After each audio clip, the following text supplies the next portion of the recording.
خوتي كي دايرين؟ لاباس عليكم بخير؟ نتمنى انكم تكونوا بالف خير. اليوم جبت لكم واحد الوصفه سهله، نتمنى هذا الفيديو يكون قصير ما يكونش طويل باش تستافدوا. وصفه رائعه جد رائعه. اي وصفه كنقدمها في قناتي راه مجربه. الوصفه اللي نزلت برد فيك السؤال، البرد ضربك البرد.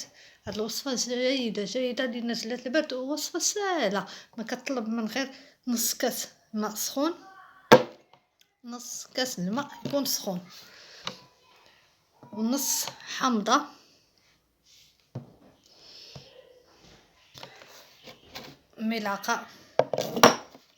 ملعقه من العسل، احسن يكون عسل حر. كناخذوا نص كاس ماء طايب، هذا ما كاين مشكل، ماشي طايب مزيان، ولكن نتوما حاولوا تاخذوا نص كاس ماء طايب وتعصروا عليه حامضه كامله. هاد نص حامضه كامله تعصروها على نص ماء، كاس ماء يكون طايب كما قلت لكم، تعصروا عليه حامضه كامله. ومن بعد نجربها حداكم بهذه الطريقه، وكتضيفوا عليه ملعقه من العسل. العسل يكون حر، ملعقه من العسل. هذه نجربها، نيت نشربها واخا ماشي الماء، هذا الماء ما طايبش بزاف. نتوما حاولوا ديروا ماء طيب، ما يكونش طيب عاوتاني بزاف، ما يكون ماء دافئ. خلطوه مزيان وشربوه قبل النوم.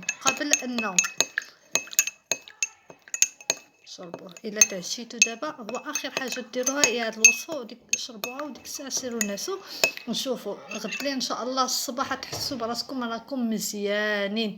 داك البرد هاد الوصفه كيقضي على البرد. فيكم الكحه كيقولوا ليها خطيره. هاد الوصفه خطيره مزيانه للبرد. هذه هي انا الوصفه اللي كندير. تجيني نزلة برد ولا شي حاجه كنتفادى انني ناخذ الادويه دوليبرا داكشي. هذه هي الوصفه اللي كندير، ها هي، وكنشربها.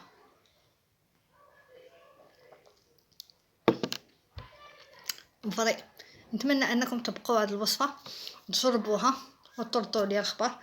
يلا نتمنى انكم تشجعوني باش تجي القناه ديالي لقدام. غبرت عليكم هذه مده، انا رجعت ان شاء الله يكون خير من ان نقدم اي وصفه كنجربها في قناتي راه مجربه 100%. يلا بسلام عليكم، نتمنى انكم تدعموني الاشتراك واللايك. شكرا لكم، وكنشكر اي واحد شارك في قناتي واي واحد شجعتني. كنشكركم من اعماق قلبي، كنشكركم بزاف. يلا نتمنى انكم تكونوا على خير. الوصفه القادمه ان شاء الله